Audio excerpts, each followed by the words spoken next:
Do you have a long layover in China and wonder if you can leave the airport without a visa? In this video, I'll share my personal experience during a layover in Shenzhen with a Chinese airline and walk you step by step through how to get a free temporary visa so you can explore a little bit of China. Let's go! In my life, I have been in a lot of airplanes, but this was my first opportunity to fly with a Chinese airline. In the future, I could create a video on those regards, because that was an experience itself. The flight was long, but surprisingly comfortable. The flight attendants were super kind. The plane wasn't full, so my kids were able to lie down and sleep. At one point, other passengers opened a window while my kids were asleep. I asked the crew to intervene, and they helped without hesitation. The food was really tasty, and if I wanted more juice, they brought it. That is what I call an excellent service. Landing went smoothly, and then came the interesting part: immigration and the layover process. What happens at immigration during a layover in Shenzhen? If your airline transfers your bags and you don't plan to leave the airport, you can walk to a special layover area where you don't need a visa. And it becomes a matter of waiting for the next flight. But if, like me, you want to step out and touch China, or you have to switch airlines and need to go out to check in your luggage again, that's when the 24-hour temporary visa process begins. How to get the 24-hour temporary visa. The process is straightforward but takes a bit of time.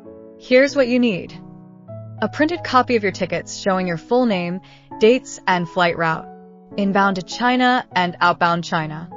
A completed form, arrival card for temporary entry foreigners, different from the one you get on the plane.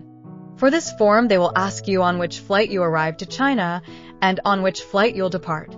You will need to get help from an airline staff member to complete another form, letter of guarantee. On this letter, you need to sign, write your name and the date. If you are flying with your kids, ask the staff how to sign on their behalf, or just write the name. In case you have not brought the printed copy, don't worry. The staff member can help you to print, but will increase the waiting time. The airline representative takes all your paperwork and passport to an immigration officer.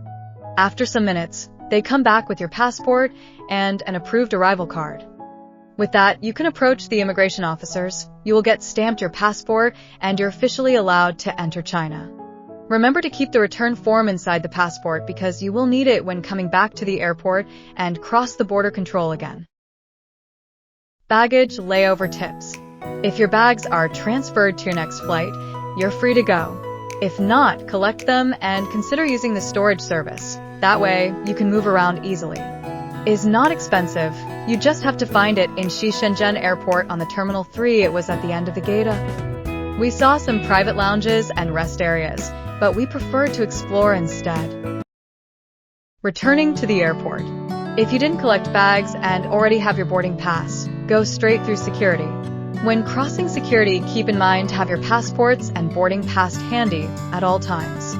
If you stored your bags, pick them up and check them in. When I came back in, they asked for our passports and boarding passes multiple times, much more than for other passengers. No idea why, but after security, it was all normal again. That was our layover in Shenzhen. Comfortable, well-attended, and full of surprises. If you have a long stopover in China, prepare ahead and enjoy the chance to explore. In the next video, I'll show you what you can do in Shenzhen during a layover. See you soon.